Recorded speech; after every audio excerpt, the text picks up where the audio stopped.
دیکھیں جی، یہ واقعہ بہت اہم ہے۔ قرآن حکیم میں چند عبرت آموز جو واقعات ہیں ان میں سے ایک واقعہ قارون کا بھی ہے۔ سورۃ المؤمن جسے ہم سورہ غافر کہتے ہیں، اس کے اندر بھی اللہ تعالیٰ نے سیدنا موسیٰ علیہ نبینا علیہ الصلوۃ والسلام کا جب ذکر خیر کیا تو فرمایا کہ ہم نے موسیٰ علیہ السلام کو فرعون، حامان اور قارون کی طرف پیغمبر بنا کے بھیجا، یعنی ان کی پوری قوم کی طرف بھی، لیکن وہ ڈومیننٹ سرداروں کے نام اس لیے لیے جاتے تھے کہ وہ لیڈرشپ کے اوپر فائز ہوتے تھے۔ تو فرعون کا تو سب کو پتہ ہے، حامان اس کا وزیر تھا۔ یہ قارون جو ہے نا، یہ اس اعتبار سے بڑا امپورٹنٹ تھا کہ قارون جو ہے یہ موسیٰ علیہ السلام کا کزن لگتا تھا رشتے میں۔ یہ تورات میں ہمیں اس کی ڈیٹیل ملتی ہے اور قرآن بھی اس کو سپورٹ کرتا ہے، وہ میں سورۃ القصص سے آپ کو انشاءاللہ آیات پڑھ کے بھی بتاؤں گا۔ تورات میں ہمیں یہ ملتا ہے کہ یہ حضرت موسیٰ علیہ السلام کا کزن تھا، بنی اسرائیل میں سے تھا، آل فرعون میں سے نہیں تھا۔ لیکن جس طرح یہاں پہ بھی آپ کو پتا ہے جب گورے آئے تو انہوں نے ہمارے بڑوں کو خریدا، تو وہ غلام تو گوروں کے ہوتے تھے، حکمرانی ہم پہ مسلمانوں کے نام سے کر رہے ہوتے تھے وائسرائے کی شکل میں۔ اور یہ آج آپ کو جتنے بڑے بڑے لینڈ لارڈ ملتے ہیں، یہ وہ ہیں کہ جن کے آباء و اجداد نے غداریاں کی ہیں مسلمانوں کے ساتھ۔ اس کے ریوارڈ کے طور پہ انہیں انگریزوں نے کہا کہ جی آپ صبح سے شام تک گھوڑا دوڑائیں، جدھر تک پہنچ جائیں گے ساری زمین آپ کی، یہ جو ہزاروں کے نال لوگوں کی نکل رہی ہے۔ تو اسی طریقے سے جو حضرت موسیٰ علیہ السلام کا یہ کزن تھا قارون، یہ ہے بنی اسرائیل میں سے تھا، لیکن حکومت کے ساتھ ملا ہوا تھا، اور بجائے یہ کہ بنی اسرائیل کی کوئی بہتری کی بات کرتا، الٹا یہ بنی اسرائیل کے اوپر ظلم ڈھاتا تھا، اور فرعون کا آپ سمجھ لیں ایک وزیر کی حیثیت سے تھا یہ۔ سورۃ القصص کے اندر اللہ تعالیٰ نے اس کا واقعہ ڈیٹیل سے بیان کیا ہے۔ سورۃ القصص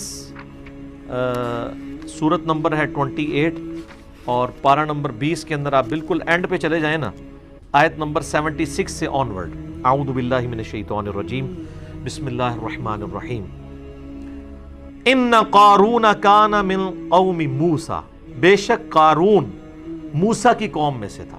اب یہ قرآن نے سپورٹ کر دیا کہ وہ آل فرعون میں سے نہیں تھا، ہے بنی اسرائیل میں سے تھا، اور تورات میں ہمیں ڈیٹیل ملتی ہے کہ وہ ان کا چچا زاد لگتا تھا، پیغمبر کا رشتہ دار بھی ہے، کافر ہے تو مردود ہے۔ ہمارے محبوب علیہ السلام کا رشتہ دار ابو لہب مردود ہو گیا۔ فبغى علیہم، لیکن اس نے بغاوت کی ان کے اوپر۔ وآتیناہ من الکنوز ما ان مفاتحہ لتنوء بالعصبۃ اولي القوہ۔ اللہ فرماتا ہے ہم نے اس کو ایسے خزانے دیے تھے کہ جس کی چابیاں ایک بہت بڑی جماعت اٹھاتی تھی۔ یہ 70 اونٹوں والی بات تو، یہ 70 اور اونٹ تو ویسے ہی سال لگ جاتے ہیں نا، قرآن میں اتنا ہی ذکر ہے کہ بہت بڑی جماعت تھی جو صرف چابیاں اس کی اٹھاتی تھی۔ ہو سکتا ہے اونٹوں کے اوپر وہ لاتے تھے تو 70 بھی، یعنی بڑی 70 کا عدد ویسے عربی زبان میں کثرت کے لیے بھی استعمال ہوتا ہے۔ اذ قال له قومه لا تفرح، جب اس کی قوم نے اس سے کہا کہ بد شیخی بگاڑ، ان اللہ لا يحب الفرحین، بے شک اللہ تعالیٰ شیخی بگاڑنے والے کو پسند نہیں کرتا۔ دولت آتی ہے تو شیخی تو پھر بگاڑتا ہی ہے نا انسان، الا ما شاء اللہ۔ وابتغی فیما آتاک اللہ الدار الآخرہ، اور جو اللہ نے تجھے اتنا مال دیا ہے اس سے آخرت کی زندگی طلب کر، مراد کے اللہ کی راہ میں خرچ کر۔ جو بخاری مسلم میں حدیث ہے کہ انسان کہتا ہے میرا مال میرا مال میرا مال، حالانکہ تیرا مال تو وہ ہے جو تو نے کھا کے ختم کر لیا یا پہن کر بوسیدہ کر لیا، باقی تو تیرے ورثاء کا مال ہے، یا پھر تیرا مال وہ ہے جو تو نے اللہ کی راہ میں خرچ کر کے آخرت کے لیے محفوظ کر لیا۔ تو نبی علیہ السلام فرمایا تمہارا مال 3 قسم کا ہے، کھا پی لیا، پہن لیا، یا اللہ کی راہ میں خرچ کر کے قیامت کے دن کے لیے محفوظ کر لیا، باقی تمہارے ورثاء کا مال ہے۔ ایک اور حدیث ہے بخاری و مسلم میں، نبی صلی اللہ علیہ وآلہ وسلم نے فرمایا انسان کے 3 دوست ہیں، 2 دنیا میں رہ جاتے ہیں، صرف ایک ہی قبر میں جاتا ہے، اس کا مال اور اس کے رشتہ دار وہ قبر سے باہر رہتے ہیں۔ اس کے اعمال ساتھ قبر میں جاتے ہیں. تو اعمال میں ظاہر ہے جو مال اس نے خرچ کیا ہوگا وہ ساتھ قبر میں جائے گا, باقی مال باہر رہ جائے گا. ایک اور حدیث ہے بخاری اور مسلم میں, نبی صلی اللہ علیہ وآلہ وسلم نے فرمایا ابن آدم کے پاس اگر سونے کی 2 وادیاں ہوں تو وہ خواہش کرے گا میرے پاس تیسری بھی آ جائے. اس کا پیٹ صرف قبر کی مٹی بھرے گی.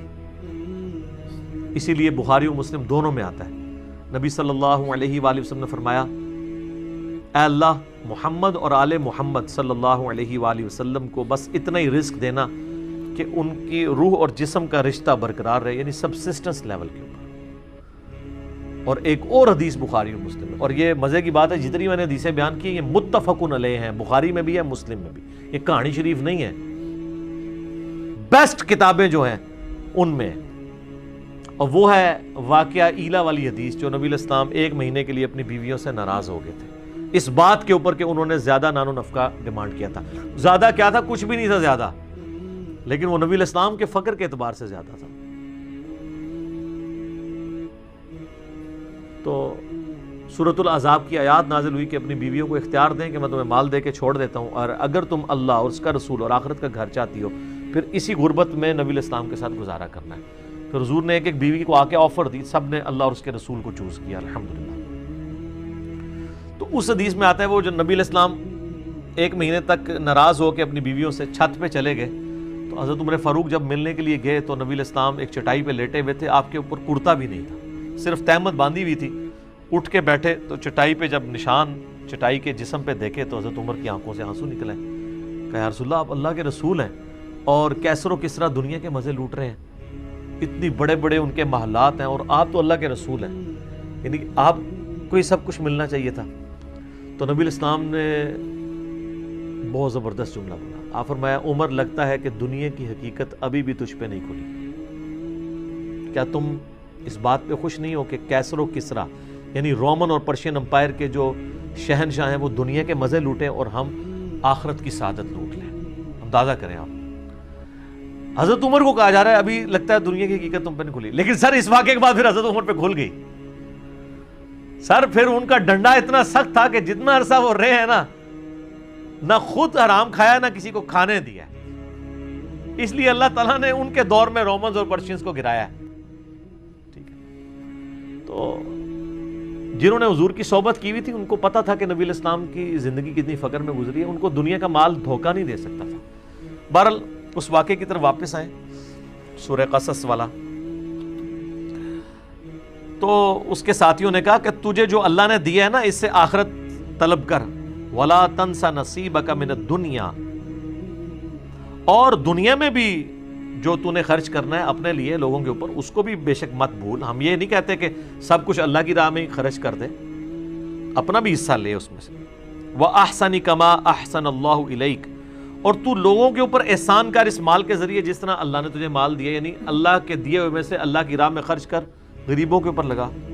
وَلَا تَبْغِ الْفَسَادَ فِي الْأَرْضِ, اور دیکھ اس کے ذریعے زمین میں فساد تو مت بچا. اگر تجھے دولت ملی ہے, یہاں پہ بھی آپ دیکھ لیں جس کے پاس دولت آئی ہے وہ ڈان بنا ہوا ہے, اس کے لیے جناب بڑا وکیل کیا جج کرنا بھی کوئی مسئلہ نہیں ہے, وہ جج بھی کر لیتے ہیں. ظاہر ہے ججوں نے کئی فیصلے دیے ہیں نا ایسے کہ جی ان کے اپنے جج بکے ہوئے تھے, تو وہ کسی نے پیسہ لگایا تو بکتے ہیں نا. ان اللہ لا يحب المفسدین, بے شک اللہ تعالیٰ زمین میں جو فساد کرنے والے ہیں نا ان کو پسند نہیں کرتا. اب اتنی زیادہ نصیحت سننے کے بعد دماغ کا خمار دیکھیں کہ قارون جواب میں کیا کہتا ہے. قال انما اوتیتہ علی علم عندی, وہ کہنے لگا یہ جو کچھ مجھے حاصل ہوا ہے یہ تو میرا کمال ہے, یہ میرے علم کی بدولت ہوا ہے, میرے پاس جو ہنر ہے, میں بڑا یعنی ہوشیار آدمی ہوں, میں نے بڑی چلاکی کے ساتھ بڑے صحیح ٹائم پہ انویسٹمنٹ کر کے جناب فلانی جگہ پلاٹ لے لیا سیدھے, آج جناب میرے احساسیں اتنے ہوئے ہیں. آج کل ٹی وی پہ آپ سوشل میڈیا پہ دیکھ رہے ہیں نا, بڑے بڑے شریف لوگوں کے احساسیں ڈسکس ہو رہے ہیں, جو دنیا کو یہ بھاشن دیا کرتے تھے کہ فلاں حرام خور ہے, فلاں کی جداد اتنے گناہ ہوگی, اپنی جدادیں آئی ہیں, اور جو لوگوں کہتے تھے ان کی تلاشیاں لو, اب یہ بھی اپنی تلاشیاں دیں نا, نام لیے بغیر. تو جو لوگوں سے تلاشی مانگتا ہے اس کو اپنی تلاشی دیتے ہوئے کوئی غصہ نہیں کھانا چاہیے.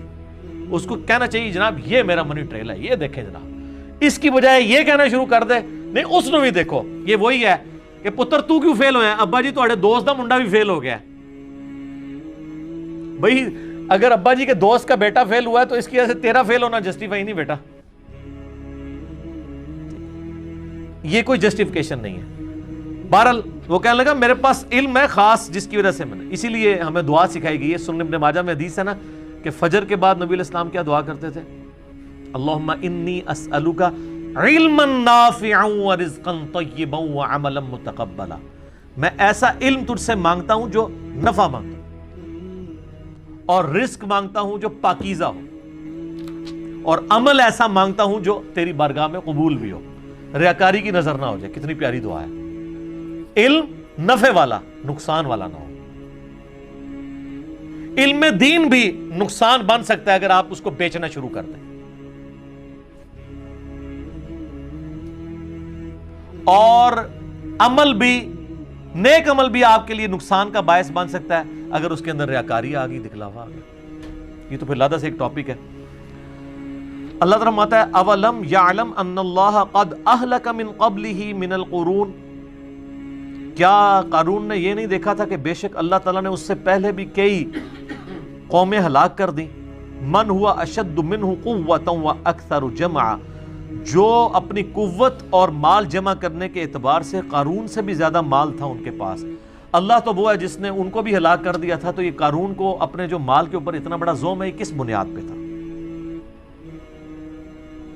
وَلَا يُسْأَلُ عَنْ ذُنُوبِهِمُ الْمُجْرِمُونَ, اور جو مجرم ہیں ان سے ان کے گناہوں کے بارے میں نہیں پوچھا جائے گا. یہ نہیں پوچھا جائے گا, یہ لٹریچر کی زبان میں بات ہو رہی ہے کہ اللہ تعالیٰ کو پوچھنے کی ضرورت نہیں ہے, اس کو پتہ ہے کہ انہوں نے کیا کرتوت کی ہیں. یعنی جب عذاب آئے گا تو پھر نہیں پوچھا جائے گا کہ حضرت صاحب مون عذاب لے آئیے تھوڑے, بغیر پوچھے اٹھا کے تو اللہ تعالیٰ ان کو تباہ و برباد کر دے گا. اور یہی قارون کے ساتھ ہوا ہے. جناب سنیں, یہ بھی ڈراپ سین آ رہا ہے اس کا. فخرج علی قومہ فی زینتہ, تو ایک دن وہ بڑی زینت کے ساتھ, آج کے دور میں آپ کہہ لیں کہ جی بڑی مہنگی گاڑی کے اندر بڑے مہنگی گھڑی پہنے ہوئے اور بڑے مہنگے جوتے اور کپڑے پہنے ہوئے نکلا.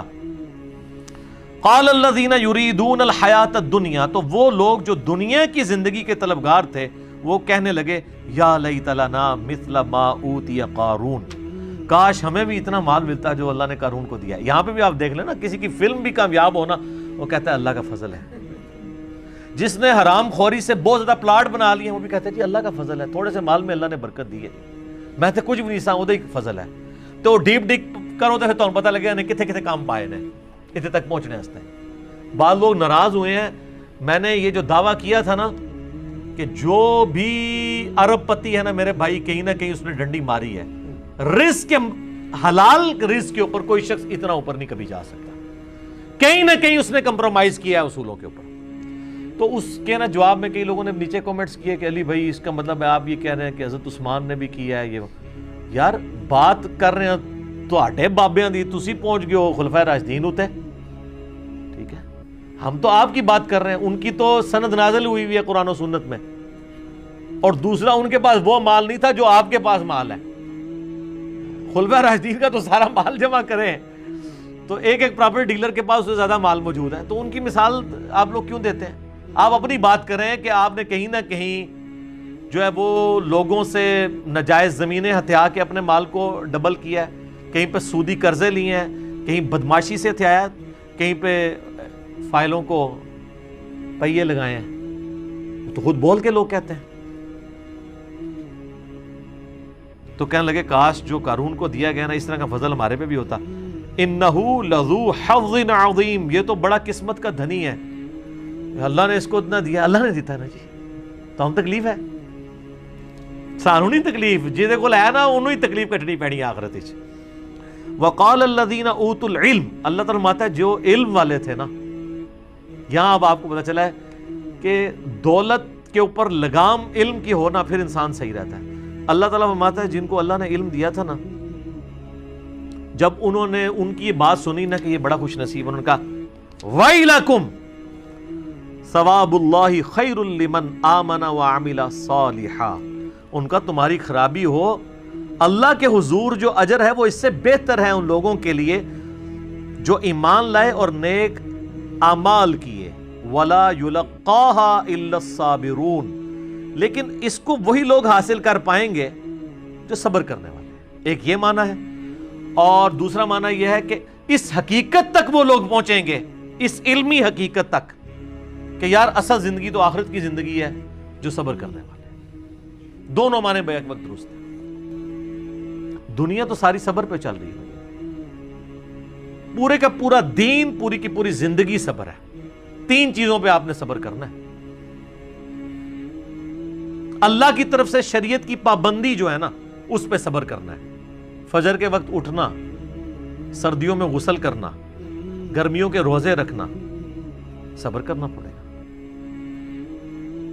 دوسرا صبر ہے حرام خوری سے بچنا، حرام کاموں سے بچنا. نگاہوں کی حفاظت کرنے کے لیے آپ کو حرام سے بچنے کے لیے صبر کرنا پڑے گا، اپنے نفس پہ جبر کرنا پڑے گا. رزق کے حرام سے بچنے کے لیے صبر کرنا پڑے گا. اور تیسرا صبر ہے اللہ کی طرف سے آئی ہوئی تکلیف کے اوپر صبر کرنا. وہ تو سب سے مشکل کام ہے. ظاہر ہے کہ رزق حلال میں پھر آپ عیاشی کی زندگی نہیں گزاریں گے. دوویں جہانی مٹھے باؤ، انج نہیں ہوئے گا.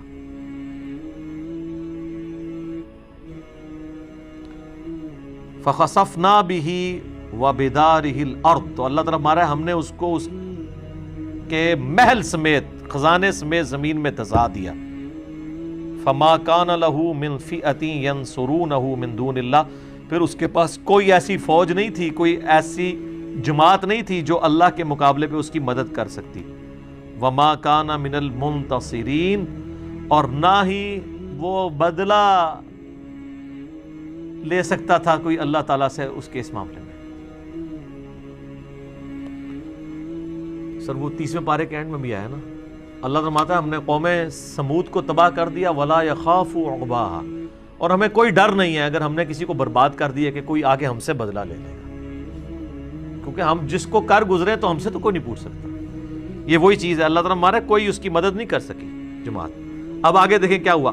وَأَصْبَحَ الَّذِينَ تَمَنَّوْا مَكَانَهُ بِالْأَمْسِ، وہ لوگ جو کل تک یہ تمنا کر رہے تھے کہ یار ساڈے کول بھی قارون جتنا مال ہوتا، اللہ فرماتا ہے اگلے دن کیا ہوا. یقولون وَيْكَ أَنَّ اللَّهَ يَبْسُطُ الرِّزْقَ لِمَن يَشَاءُ مِنْ عِبَادِهِ وَيَقْدِرُ، وہ کہنے لگے ہائے افسوس، بھئی اللہ ہی ہے جس کے لیے چاہے رزق کو کشادہ کر دے اور جس کے لیے چاہے رزق کو تنگ کر دے. لولا امن اللہ علینا، اگر ہم پہ اللہ کا فضل نہ ہوتا، لخسف بنا، تو ہم بھی زمین میں دسا دیے جاتے. وہ لوگ جو کل کہہ رہے تھے ہمیں بھی اس نے دولت میں کہا شکر ہے جناب اسی دی زمین میں دسا دیے گئے. ایک دن بعد ہی رزلٹ جب سامنے آیا نا، سر یہی ہونا ہے جو مولا علی کا قول ہے کہ انسان سویا ہوا ہے، جیسے ہی مرے گا جاگ جائے گا. او یہ کیا ہوا، یہ دنیا میں اللہ نے ان کو جگایا. ایک دن پہلے کہہ رہے تھے ہمیں بھی قارون جیسی دولت ملے، اور اگلے دن کیا کہہ رہے ہیں، شکر ہے یار اسی غریب ہی چنگے ہیں. یہ تو مارا گیا اپنی دولت سمیت، وہ دولت تو اس کو بچا سکی نہیں. وَيْكَأَنَّهُ لَا يُفْلِحُ الْكَافِرُونَ، ہائے افسوس کبھی بھی ناشکرے لوگ کامیاب نہیں ہو سکتے. یہاں کفر سے مراد ناشکرے لوگ ہیں. ناشکری ہے نا، اللہ نے رزق دیا تھا، اللہ نے نعمتیں دی تھی، آپ نے اللہ کی راہ میں خرچ نہیں کی، اپنی عیاشیوں کے اوپر خرچ کی ہیں، تو یہ ناشکری ہے.